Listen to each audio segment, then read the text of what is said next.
Hey, what's up? And welcome into Under the Hood with Jonathan Hood. Thanks so much for checking out the podcast and checking us out on YouTube as well. YouTube.com. Look for Under the Hood with Jonathan Hood. Please like, please share, please subscribe, please comment for everything that we do on Under the Hood with Jonathan Hood. We're presented by our fine folks over at Shopify. Yes, Shopify. Your business starts with Shopify. Try 3 days free, then $1 a month for 3 months. What are you waiting for? Go to Shopify. My family uses Shopify, and you should as well. They are a fine sponsor and partner with us on Under the Hood with Jonathan Hood. So what I want you to do is, whether you're listening to this or watching it on YouTube, make sure you click that link. Use my link if you're going to use Shopify. They work with us. I want you to work with them. Shopify. The link is in the bio. Thank you so much for being with us here on Under the Hood with Jonathan Hood. We got so much that we got to get to here on our show. We'll hear from Charles Taylor, a downtrodden Bulls fan. We will talk to him about the Bulls as they lose to the Indiana Pacers 113-110. We'll also talk about the trade deadline in the NBA. Are the Bulls going to pick up the phone? Actually pick up the phone and do something at this deadline? There's some rumor and innuendo about that, and we'll get to that. So if you're a Bulls fan or if you're an NBA fan, this is for you. By the way, this is some breaking news about me. How about that? Something about me. So the Chicago Sun-Times has its powerful broadcasters and media people every year under Jeff Agrest from the Chicago Sun-Times. And he has his top 20. I've never been in the top 20 for Jeff Agrest as far as top broadcasters or content people until this year. Your boy came in at number 16. So there you have it, Charles Taylor. There I am at number 16. I've underrated Hoodie for way too long. He and Kaplan, talking about David Kaplan, my partner on ESPN Chicago, weekday morning, 6 to 9. Make a great team on ESPN 1000. He's finally calling winning basketball at UIC. So it's a little shade to the Flames there too. But thank you, Jeff, and thanks for the Sun-Times for even mentioning me, because you see that NR right there, Charles? You see that NR? You know what that means? Not rated. Not rated. Yes, never been on a Sun-Times list for top broadcasters. But it's not about me. It's about our viewers and our listeners for Under the Hood. It really is. I wish I could say that's me, but because we have busted our ass here at Under the Hood, busting our ass every single morning on ESPN Chicago, all of a sudden we're turning heads. But I think a lot of it is here for this podcast and what we do on ESPN Chicago. So thank you for turning some heads for Jeff Agrest to dare put his fingers on the keyboard and say, maybe Jonathan Hood is in the top 20. So I never really think about those lists, but it's good that people came to me and texted me and told me about it, Charles. So all good. Very happy about that. Well, congratulations, first of all. Secondly, I mean, you should have been on that list years ago, but that's neither here nor there. But no, congratulations to you and all the stuff that you're doing on Under the Hood. Well, thank you, and you're one of the reasons why that the channel has been successful and what we do on ESPN Chicago as well. It's good to see you, sir. Make sure that because Charles supports us, he's part of our team here at Under the Hood, thectjreport.net. Check him out on TikTok for the Lonely Housewives, as well as on other social media platforms as he cries about the Chicago Bulls. Well, we got a lot to talk about, sir, when it comes to the NBA. But first, man, there's a lot here. I just got off the phone with someone that's executive in the NBA for a team that's in contention in the East. As far as I can take it. So all I can give you is like someone from the East I just talked to before we hit record on our podcast, talked to me about the state of the Bulls or what they could do. But first, let's talk about a team that is trying to tank, okay? The Indiana Pacers. They understand that without, some of their big guns, with Tyrese Halliburton being out, that this is a lost season. They're not going to be anywhere close to where we were last couple of years. So Carlisle understands it's time to tank. And so the Bulls need to know that too in that spot, right? You are up 14 points in the fourth quarter, relinquish the lead and lose the game 113-110. I just want to get your thoughts about what happened. Another complete collapse by the Bulls. And we've seen this, unfortunately, time and time again this season. Either they've gone into the fourth quarter with a lead, or they're only trailing by, a couple of points here or there, and looking to, maybe make a run in the fourth quarter to try and, steal a ball game. And it can't finish. They just can't finish. And it is wildly, just wildly irritating to continue to watch this team continue to wet the bed in the fourth quarter when you have chances to close out games. You could use excuses, but I won't use excuses, but they could use excuses of, oh, well, Kobe was hurt and this person was hurt and that person. You got the team healthy. Yes. The team was there last night, with the exception of Trey Jones. But if you're looking for Trey Jones, to close out a game for you, then you've got problems as a basketball club. Unconscionable that they could blow that 14-point lead. Indiana was literally trying to gift wrap that win for you, and he was like, "Nope, hold my beer. Nah, y'all got it. Y'all can have this game. We don't want it." And that's, I think, if you're a Bulls fan, that's the irritating part of it, that they somehow continue to go through these stretches where either they're turning the ball over, they're taking ill-advised three-point shots when they shouldn't be, especially with a 14-point lead. They're not closing out on open shooters. They're allowing easy, fast break baskets. Hoodie, they were +5 on the boards going into the fourth quarter. They were +16 in the paint going into the fourth quarter. How do you give that game away? I don't know. I don't know. Like, the one thing about the Bulls is the defensive resistance is not up to par. I know the Bulls can score the ball. I mean, they have great pace. They can score the ball. We know that. It's just the idea that on the other end, your guards are too slow. They can't get over, giving up wide open jump shots, wide open threes on the wings. And so, I mean, that's just been the story, man. So it's so funny that we celebrate Derrick Rose and those Tom Thibodeau teams. And anytime that you saw the Bulls give up 100 or more, it was shocking. You're at the end of your chair. You're like, whoa, what? They gave up 100? Like, okay, this is a game now, right? Because the Bulls, those teams, they may not have been the most talented teams, but they're so good defensively. And so now on a regular basis, it's commonplace for the Bulls to relinquish leads. Yeah, and unfortunately, like I said, we've seen this throughout the course of the season, even with winning streaks.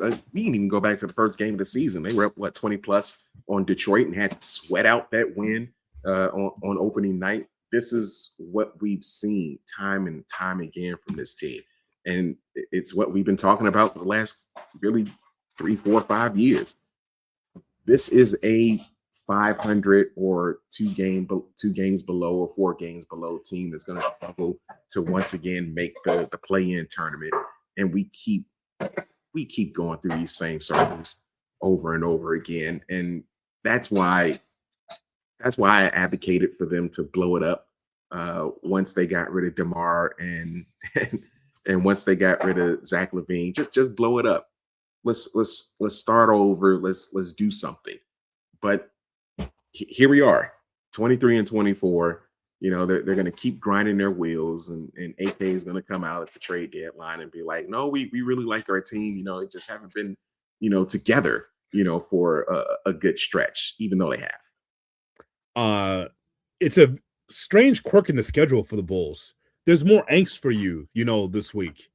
The schedule's supposed to be different these days. The Bulls are playing 5 games in 7 nights. Like they're playing, as we talk about this, they're playing the Heat 3 times because you had to have that makeup game from the rain out at the United Center, right? So they're playing the Heat Thursday, the 29th, the 31st on Saturday, and then the Heat on the 1st of February. Like they're playing them a ton here, but they're playing a lot of games in a row. Like, this was a time where we're done with 3 games in 4 nights. This is, I think it's 7 out of 10. I don't know if you have the schedule from you in front of you. I think that's what it is, 7 out of 10. That's a ton of games. So that defense doesn't get better. Those legs get tired. Oh, very tired. And you're going up against a Miami team that has your number and has had your number for a number of years. I think lost by 36 the last time they saw the Heat. Yeah. So that's why I asked last night. I was like, are we about to head into another slide where this is 4, 5, 6 losses in a row. And then they got to fight and scrap and claw their way just to get back to 500. And we just keep going through this endless cycle of mid, and it just never gets better. So we'll circle back again with talking about Billy Donovan, because out of all the coaches and managers that we have seen, Charles, in this city, I've never seen someone as Teflon as Billy Donovan. I understand that everybody's got new paper, right? Billy Donovan has a secret extension to his contract. Mhm. So is Mark Eversley, and so is Arturas Karnisovas. So, but I mean, so Billy is the only coach that I can remember in a long time where it's like, nope, it's not on him. You just roll the ball out to mediocrity, get yourself in the playing game, get bounced out. 1, 2, 3, Cancun. When does that stop? When does it stop where you have like a fresh coat of paint on that bench? It stops once ownership decides they want to be done with it. And I don't know when that's going to happen, because ownership seems to be completely fine with the job that Billy Donovan is doing. And I don't understand how. You and I have been here long enough to know that coaches have been fired for way less. Yes. So, Yeah. does Billy Donovan, I don't, does he have pictures of Ronsdorf? Like, does he know their most innermost secrets? Like, I can't believe that he is nowhere close to being on the hot seat, and that they're just completely comfortable with them just middling around 500 all year. And how long is that extension? Is another 3, 4 years, I believe, on that extension. So yeah, until ownership decides enough is enough, or maybe people just need to stop coming to the United Center and watching that mid product. But I know they won't, because Benny the Bull is throwing popcorn on everybody, and it's a great experience for the kids to go out to a game. But something has to give, because you can't keep doing this when you have other teams in the league that are flying past you. 4 or 5 years ago, we thought of the Pistons as a joke, and they were a joke of an organization. Now they're a contender in the East. CJ, tell her 6 minutes is good enough. Good 6 6 minutes. Yeah, All right. just tell her, set it for about 6 minutes. It's fine. 6 minutes. All right. Yeah, tell her that's good enough. It's good for my chili. Thank you. Nothing like sounds of home on the podcast. That's right. A little beep beep. Okay, 6 minutes is fine. No more than that. You don't want it Yeah. popping all over the microwave. No, So because then I have to clean it. So so I tell her I appreciate that. Thank you very much. Okay, so here's what it comes down to. So I'm watching these games like you are. You're agonizing over them more because you got to do your post game wrap up, on the report. So I understand it. I'm watching it just like, I watch a lot of basketball, college and pro, and I'm just watching a team over and over and over again every year that does not have enough star power to be able to get over the hump. This Bulls team can be able to get themselves in a position to get in that play-in again, which is that nasty basketball abyss, that basketball hell, and for them to be able to play the Heat or someone and get bounced out again. This happens because the East is weak toward the bottom. That's one. And just good enough for the Bulls to be able to retain everyone there in the front offices just to keep a couple lights on at the United Center in late April. And that's not the story, man. The story is to be able to be in the top 5, top 4. And if you're not going to be that, you need to be in the lottery. See, Indiana didn't want to win that basketball game, but the Bulls gave it to them. So when you have the Washingtons and the Charlottes and Indiana, in particular, I mean, these teams understand we got to stay at the bottom so we can get quality draft picks. This is a battle for Boozer for some of these teams, right? They want Carlos's son. So just this, but the Bulls are just not smart as an organization. And they're not smart because they can't pick a direction. What will happen is the Bulls will pull the nose up on this season, just enough to get into the play-in. And Arturas Karnisovas said, well, the reason why we kept continuity is because we played better down the stretch. We heard that same story over and over again. And so it's really basketball malfeasance on the part of the Bulls organization and Michael Reinsdorf. You hit the nail on the head, and I can't think of any good reason as to why they continue to, be in this hamster wheel of playing continuity on a year in year out basis. Like there has to be someone in this organization that has to like really take a step back and look and say, what are we doing, and why do we continue to do this?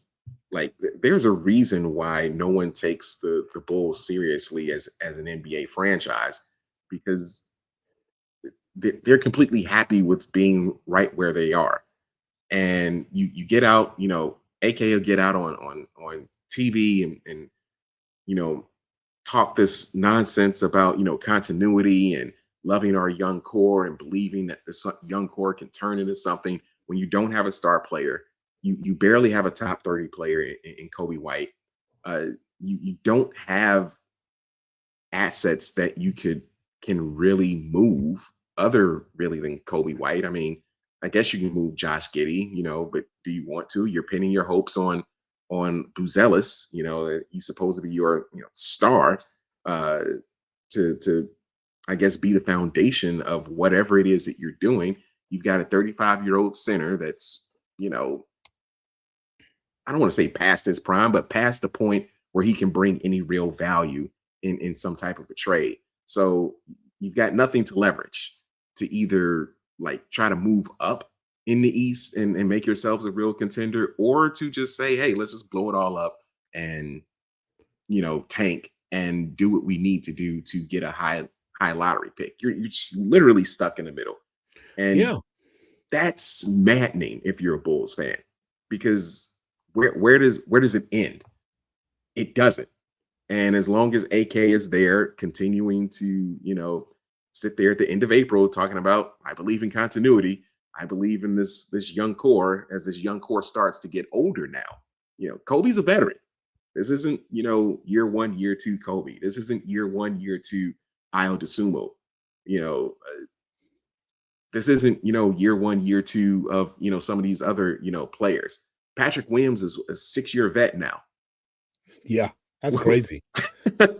So That's like nephew coming over and be like, yeah, man, look how tall you've become. right. It's like, man, you getting big. That's like Patrick Williams. Like, I can't believe he's been in here 6 years stealing money from the Bulls. Yeah. So that's the part where you just have to look around and say, okay, AK Mark Eversley, we really need to have a talk. We need to have a discussion. What is your game plan? What is your vision? What is your plan for the next 3-4 years of this team? Because you can't keep losing to Miami in the playing game. There's no nostalgia you can have with this group if you continue to struggle, right? You won't Mhm. have any Derrick Rose poo nights with this group under Billy Donovan. You won't have that, right? As we are presented by Shopify, make sure that you click the link that is in the bio. Shopify. That's exactly where you go. If my family uses it, Charles' family uses it, you should use it well. Shopify. That's where our money is going, to Shopify.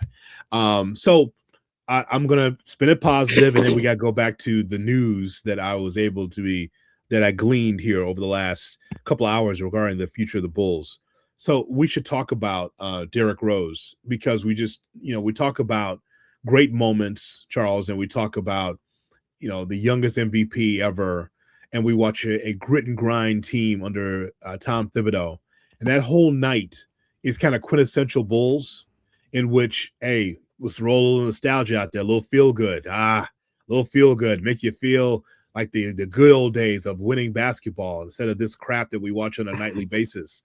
But I want to get your thoughts about it, because I thought that it was a perfect night. The Bulls they know how to do this well, the nostalgia Oh yeah, nights, right? Oh, they got that down.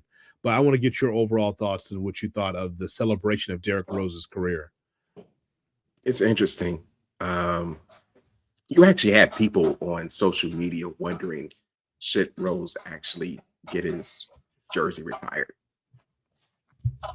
which is kind of wild. Oh, it is. Um, to even make that suggestion. It was a great ceremony, uh, and to see virtually all of his teammates come out to show him support really just shows how much Derek meant to not only the organization, but his teammates and coaches. Like some of these cats, you had Brad Miller, you hadn't seen him in years, and he rolled through, to show love to Pooh.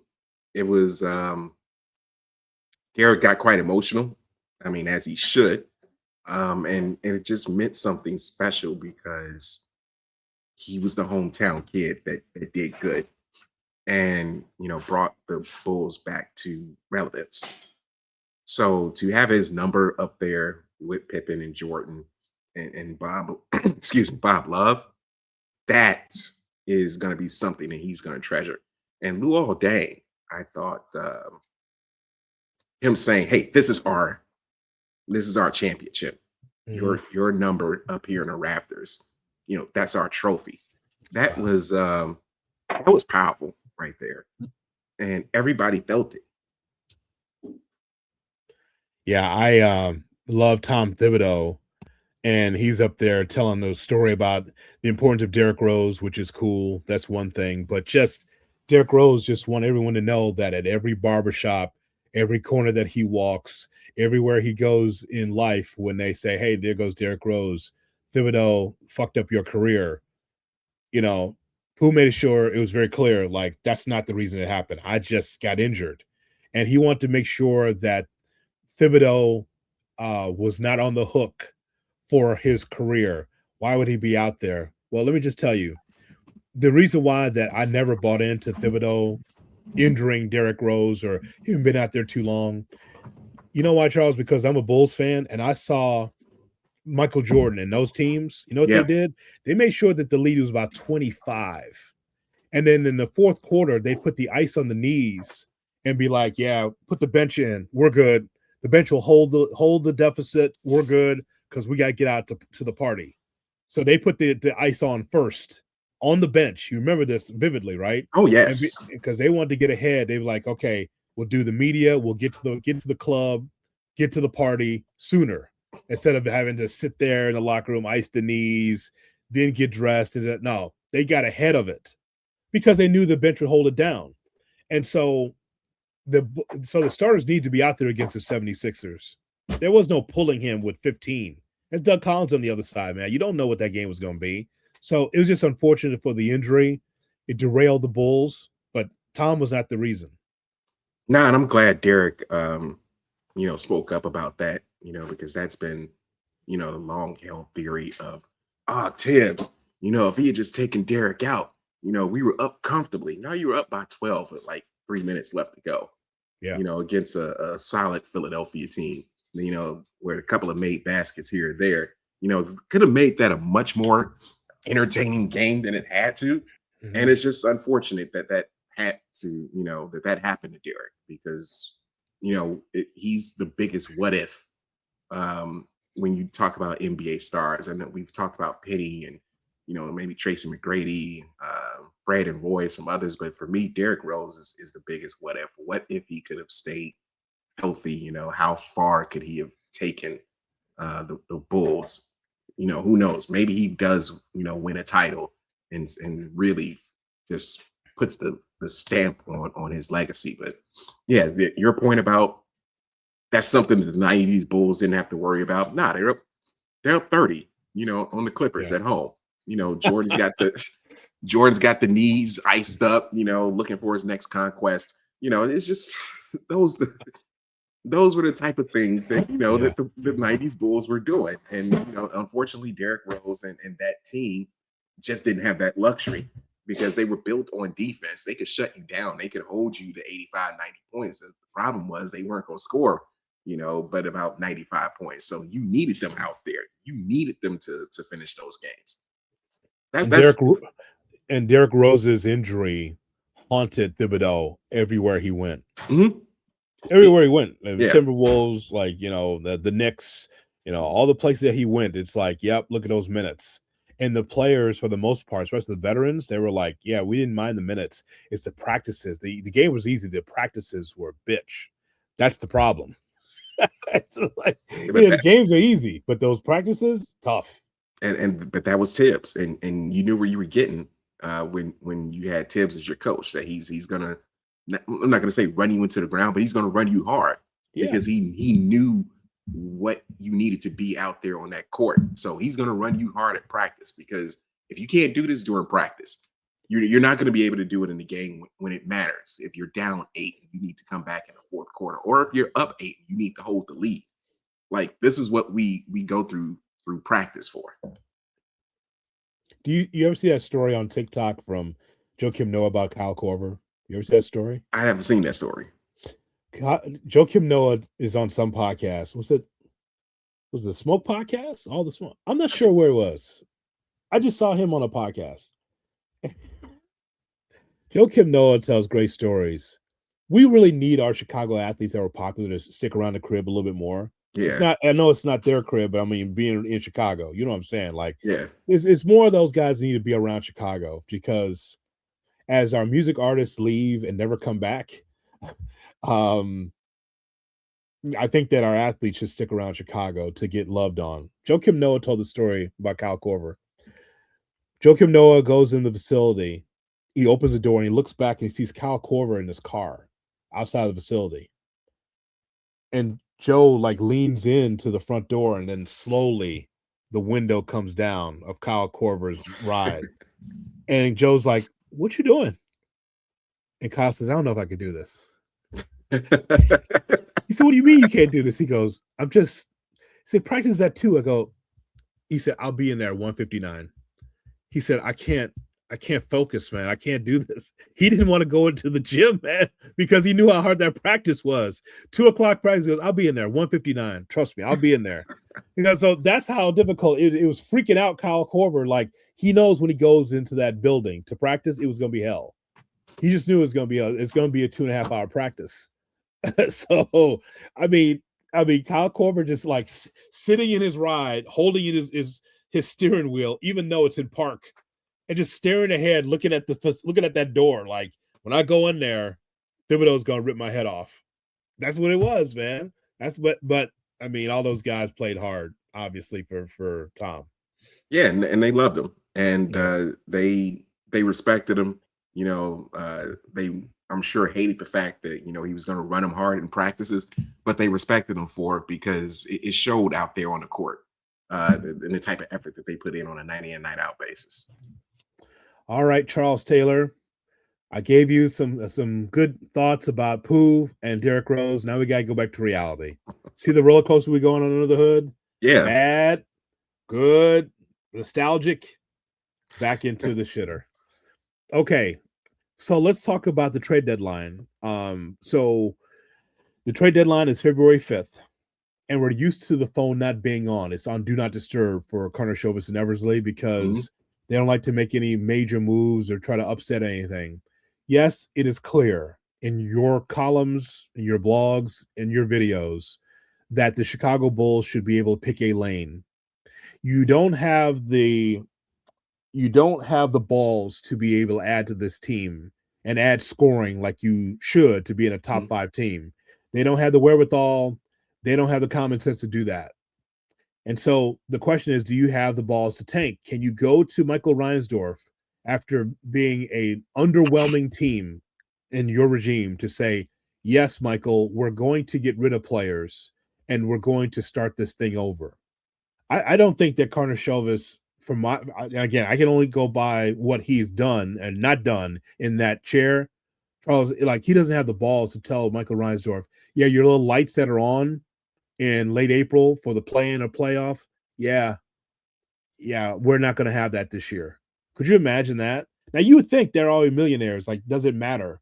But to the Reinsdorfs, it does matter to have that extra playoff game or two, or that play-in Mhm. game. It does matter to them. Oh yeah, of course it does. But I think if you're going to really value what you do as a general manager, or as a VP of basketball operations, you just have to be real with yourself and sit back and say, this is hell we're in. And it's not going to get any better. So look what we're going to do, Michael. Michael Reisdorf. We got to blow this thing up. Okay. I don't know about you, but I can't keep doing another 3 or 4 years of watching this team go 40 and 42 or 41 and 41, and maybe winning a play-in tournament game, but losing the game to actually get into the playoffs. we can't keep doing this year after year. So here's what we're going to do.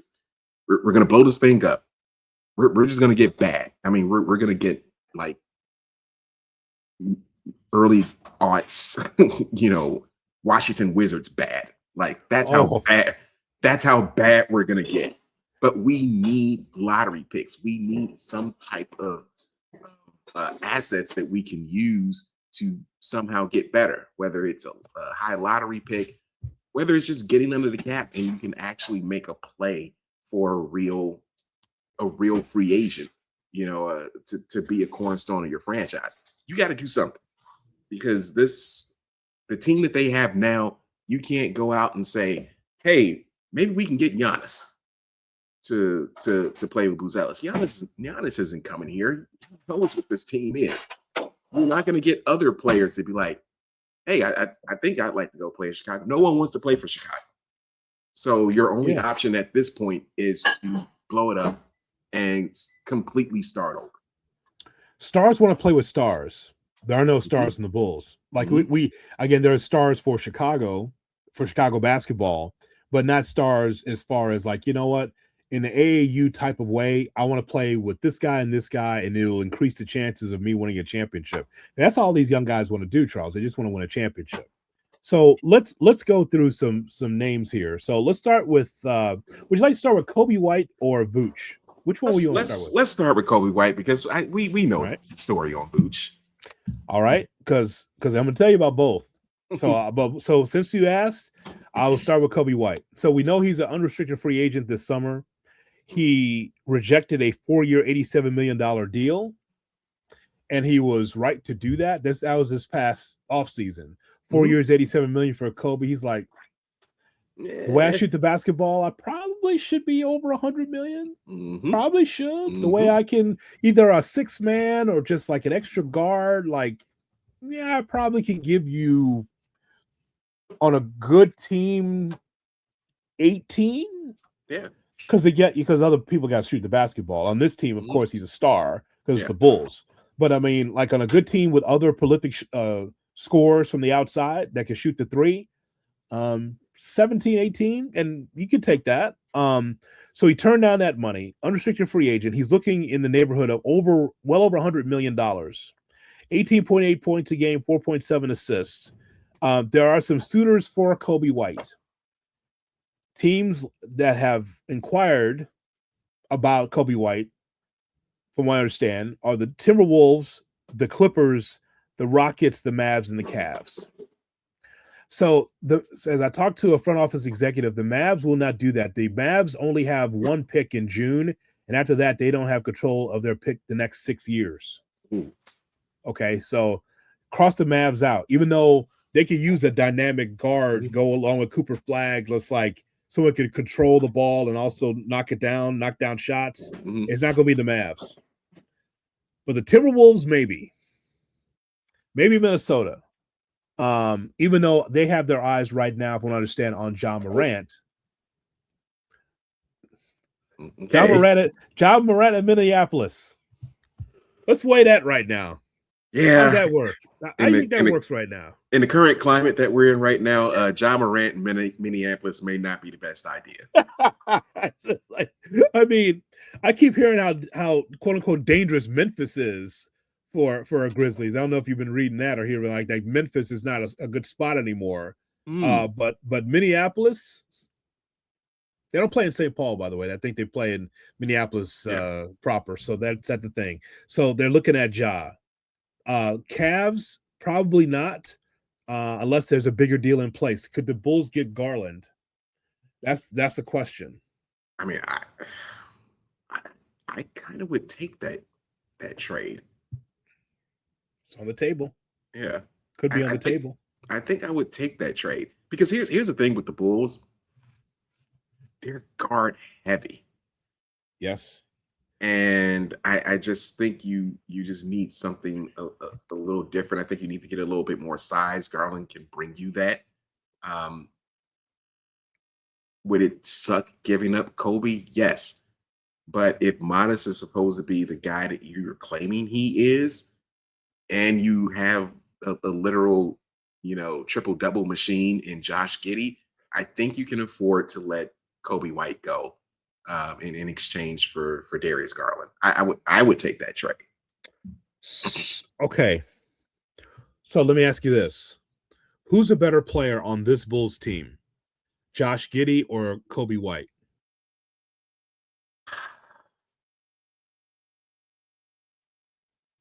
I might get killed for this. I'm probably going to say Josh Giddey, and here's why: because his all-around game is better.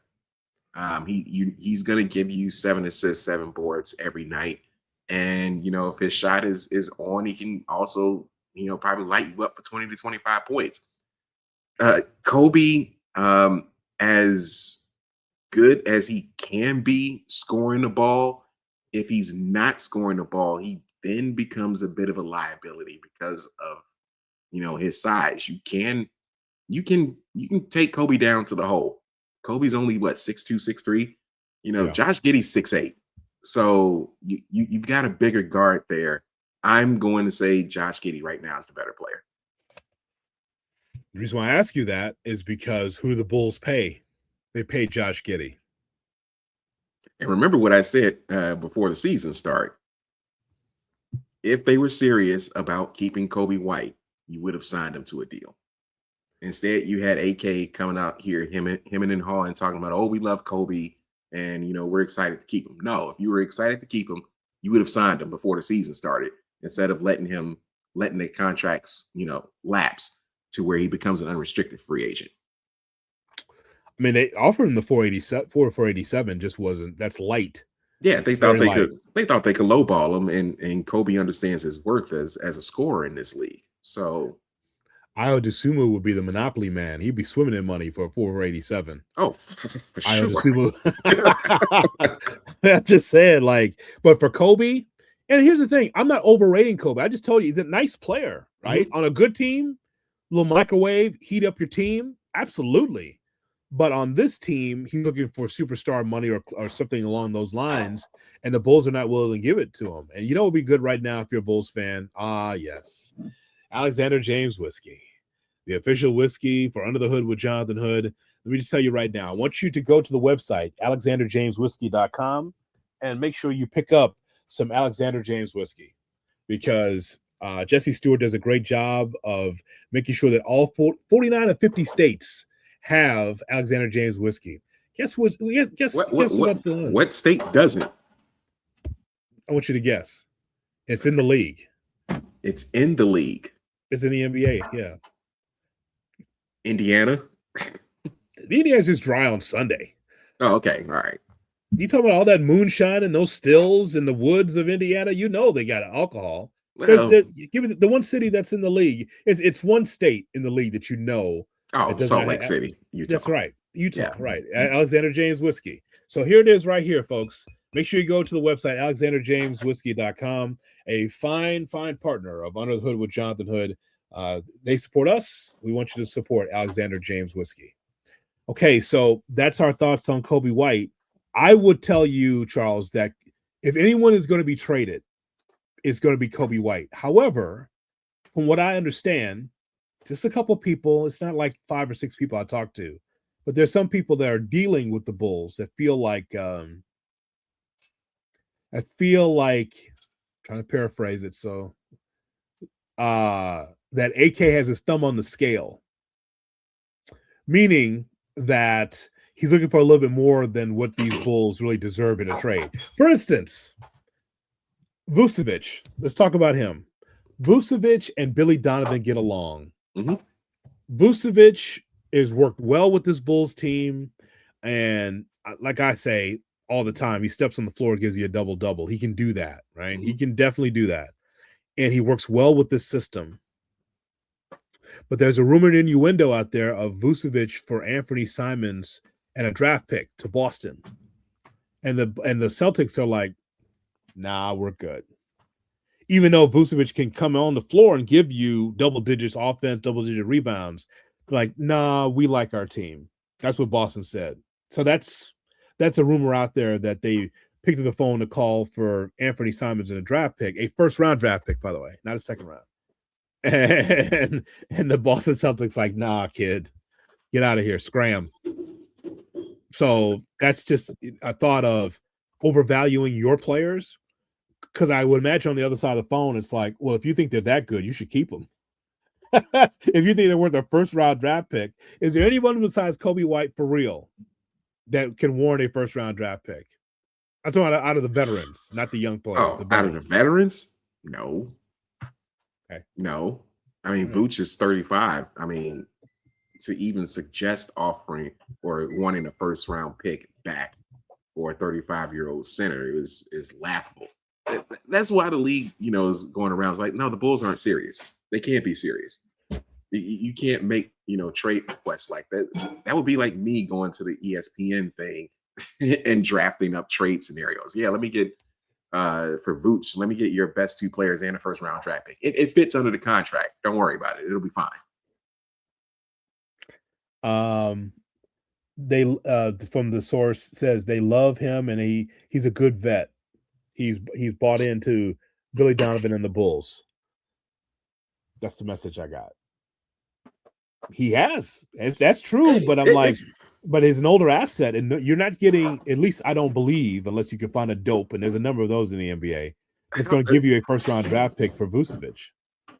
He's got 2 more years left on his deal. Mm-hmm.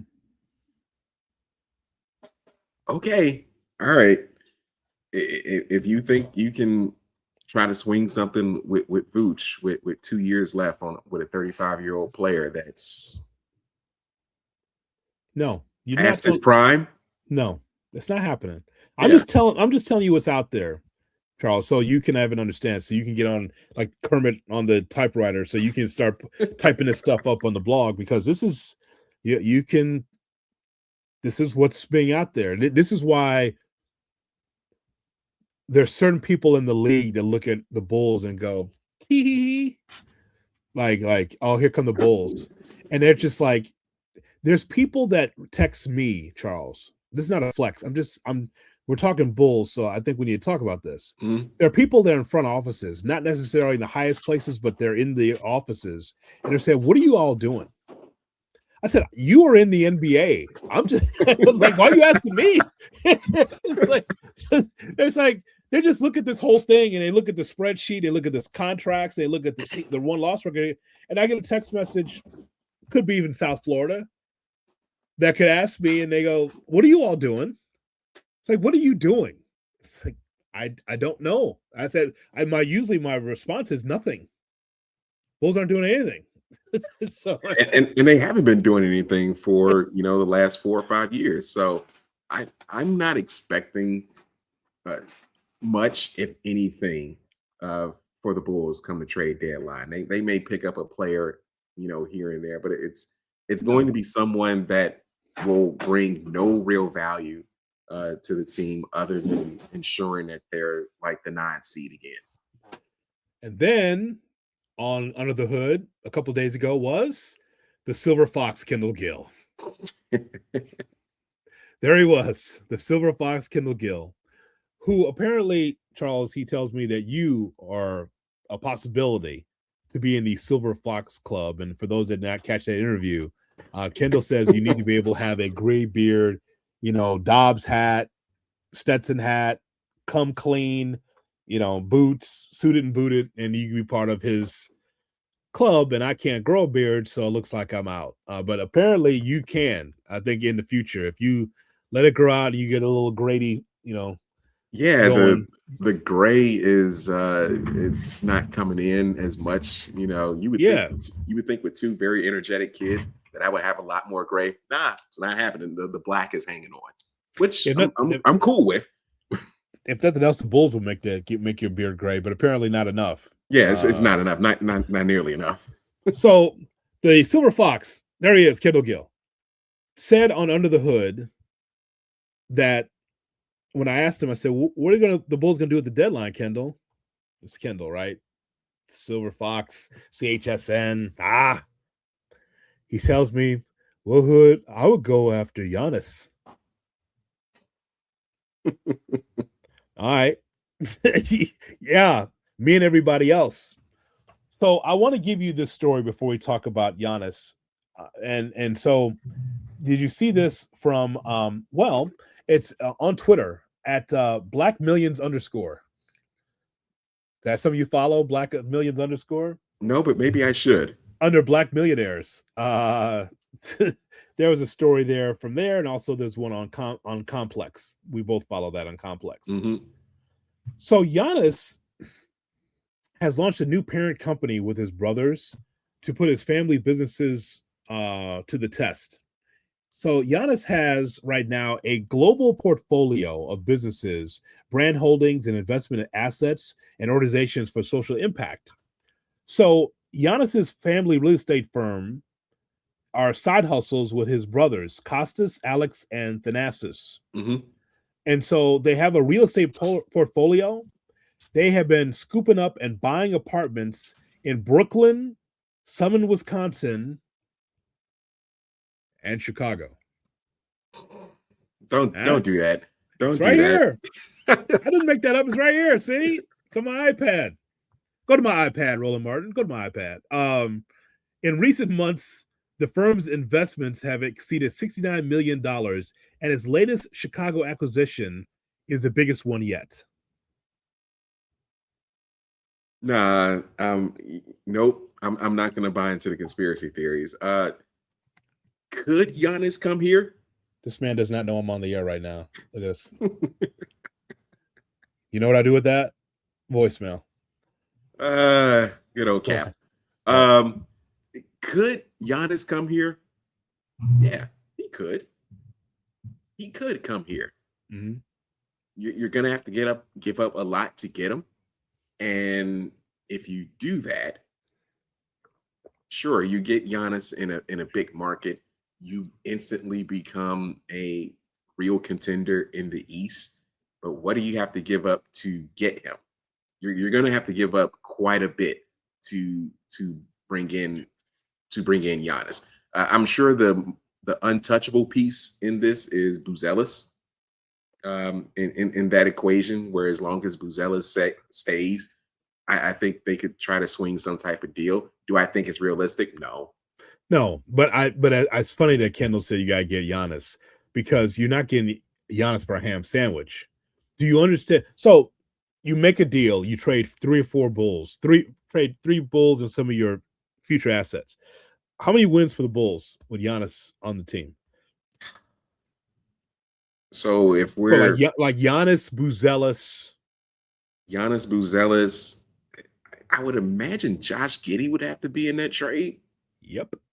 So it's Buzelis and Giannis and Patrick Williams. Yeah, because you're not moving that deal. Yes. I don't know, 44 wins, 45 wins, maybe. Is that because Giannis, and Giannis has been in the league for a good minute now. But he's going to be the type of player that will bring you some credibility, and people are going to have to focus on him.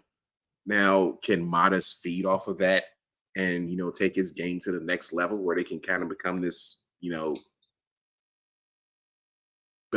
guard or swing man forward combo?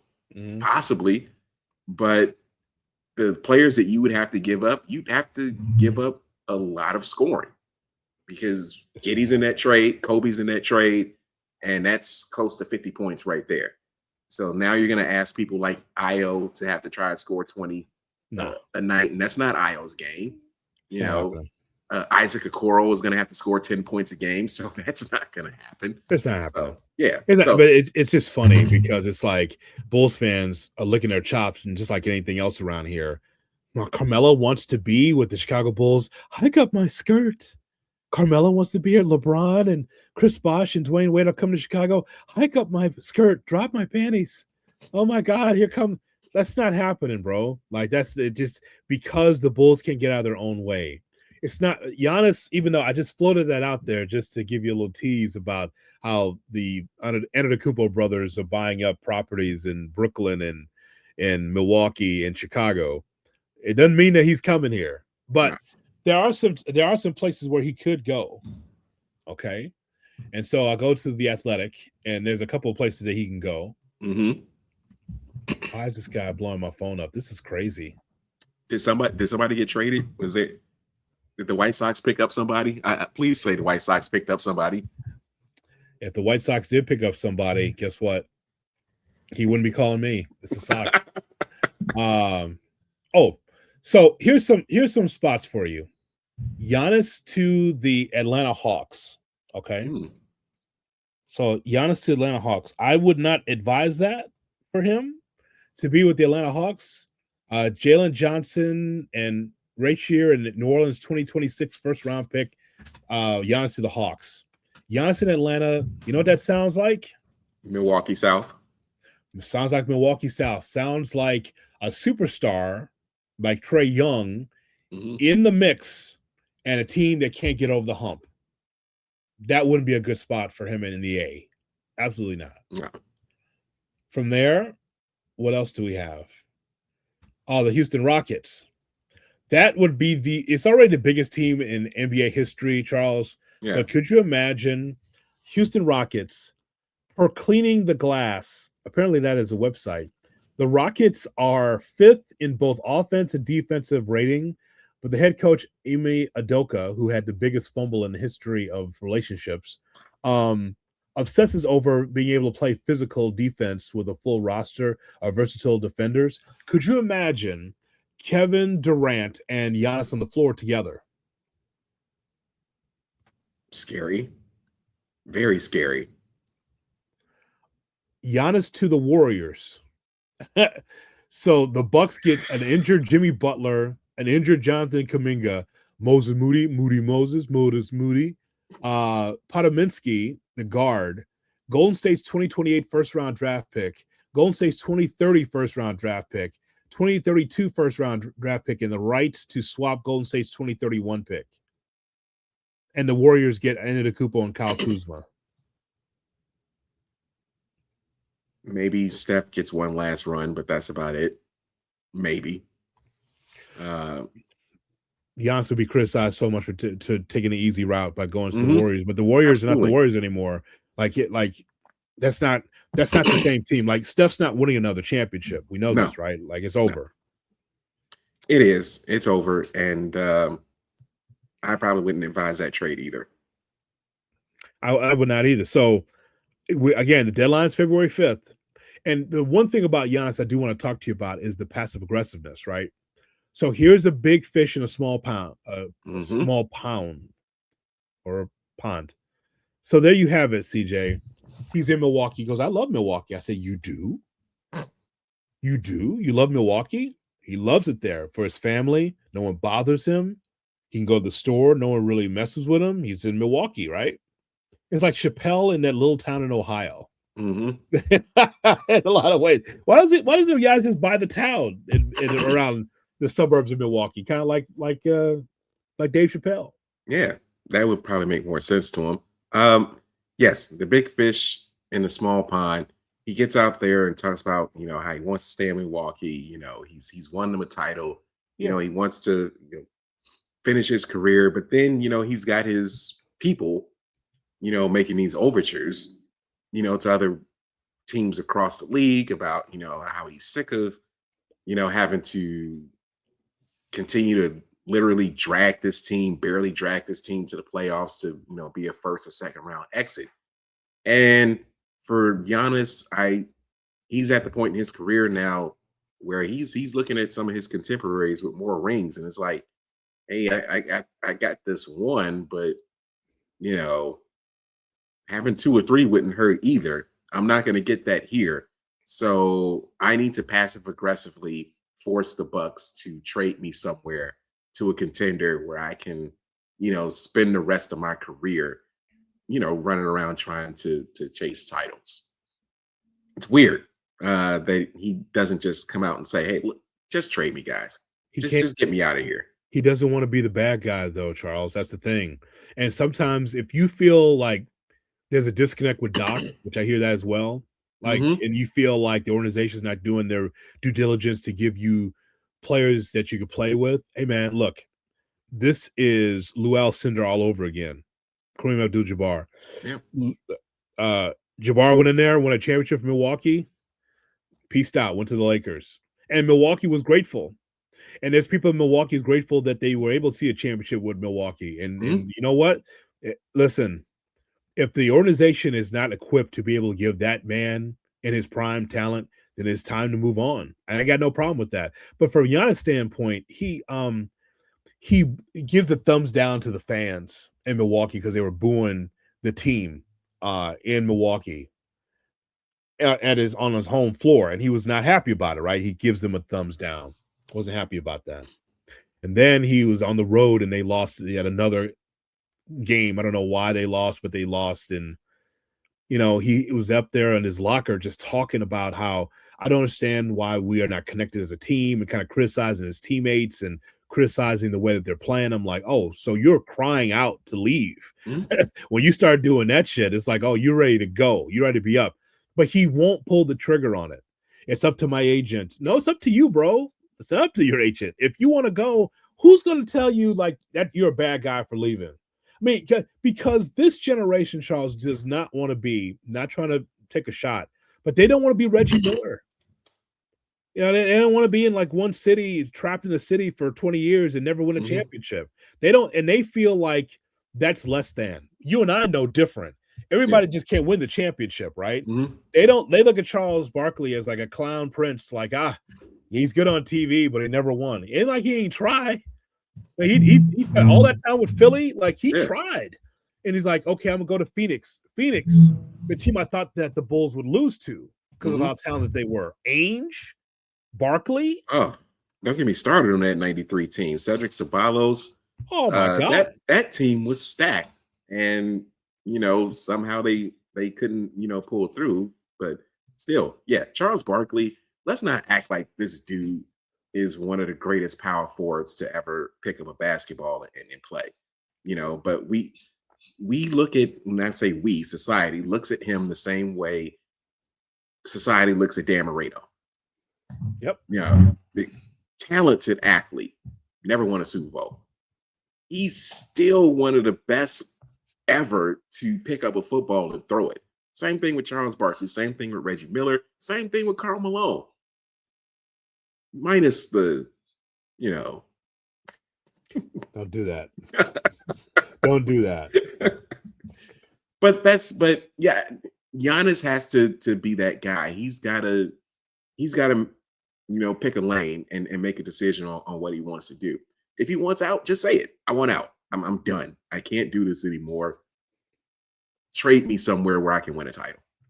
As one Robert Kelly once saying, even little Aaliyah's got it. She's got that.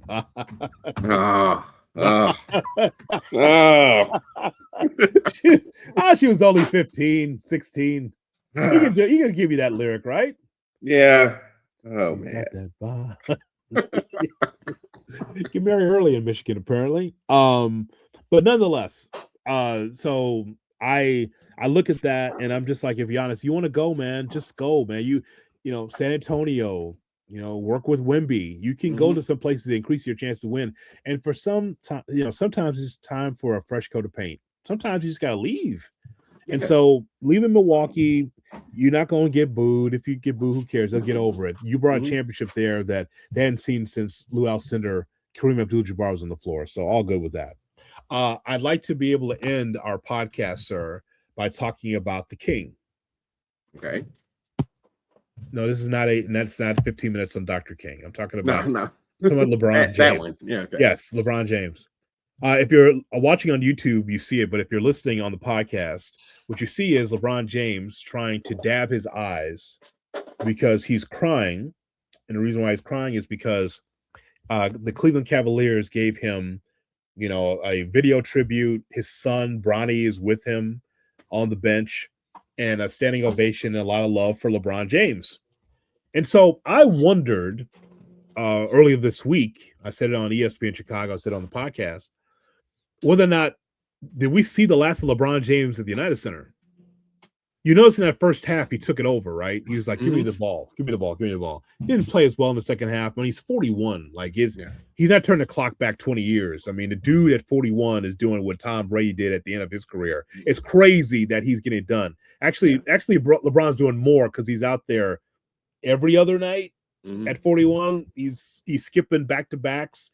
Yeah. He's 41. I get him. That's a lot of mileage on that body. The leading scorer in the history of the league, and that made me wonder. I'm like, did we see LeBron for the last time in Chicago? And I wasn't there. I watched the game, but with Cleveland, with the way he was crying, it made me think that he doesn't want for a guy that loves the attention. Oh, Mhm. I loves the attention. No, enough about me. Let's talk more about me. I don't think he's gonna get that rocking chair thing. He's not gonna get like the plaques he goes around the league and gets off. I don't know if he's gonna get a tour, but the way he was sobbing, and by the way, the tissue right underneath the chair. It was right there underneath the chair Mhm. as he was crying. There happened to be tissue right there because NBA players need the tissue, Yeah, of not a course. towel, tissue. Yeah. All good. That's not planned at all. But I wonder, was that the last time we see him play in Cleveland in the regular season? I said before the season started, this should be his last year. And I think only he really knows. I think this is his last year. Um, I know some of his people are saying he wants to play another year. I think he knows his body is betraying him.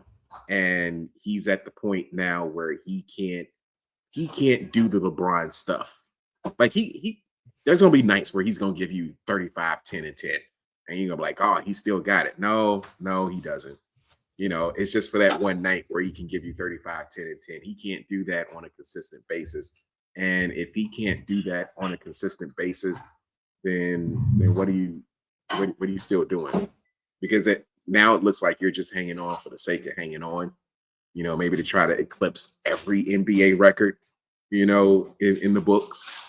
I don't, as much as, like you said, he loves the attention. And believe me, he loves the Oh, attention. He loves it. I think he's also a student of the game. And he understands that for me to continue to stick around, it's probably a bad look. It's a bad look to the league. It's a bad look to my brand. It's probably time for me to step away. I think that's why he got emotional. He's coming to grips with himself that this is the end, and he needs to find a way to kind of bow out gracefully. He's not going to get the Kareem rocking chair, no. where everyone gives him plaques and toys and boats and all this other type of stuff. He's not going to do that because it's the modern NBA, and I don't think they just are going to really do that type of stuff. For even a player as great as he is. I mean, they didn't do it for Kobe. They didn't do it for Michael. They don't really do that. You just kind of walk away from the game. You just say thanks for everything. It's been real, and then you just move on.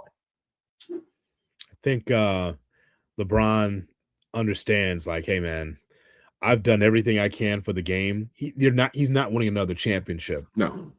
And he's also not gonna be one of these guys on the end of the bench like, Buddha Edwards Hmm. and Robert Parrish Yeah. holding on to win a championship because you know what? In this generation, there is no such thing.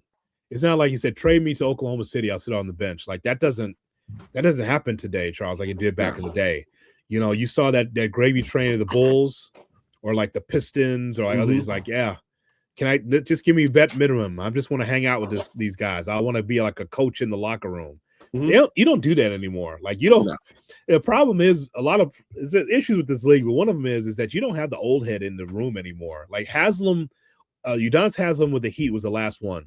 Hmm. And just a dude at the end of the bench, just like you ain't got to play me. I'll police the locker room. Yeah. That's the problem. The oldest guy's like 28. He ain't seen nothing. Yeah. It's just 29. it's a different league now. Yeah. Gone, like you say, gone are the days of Udonis Haslam. Tyson Yeah. Chandler's hung on for a while. Yeah. Until he became the old head and tried to got Derrick Rose. D Rose. D Rose played 16 years, and kind of became a mentor of sorts to some of the younger players, in his stops in New York and Memphis. Yeah, that's not happening anymore. And I think this is just me.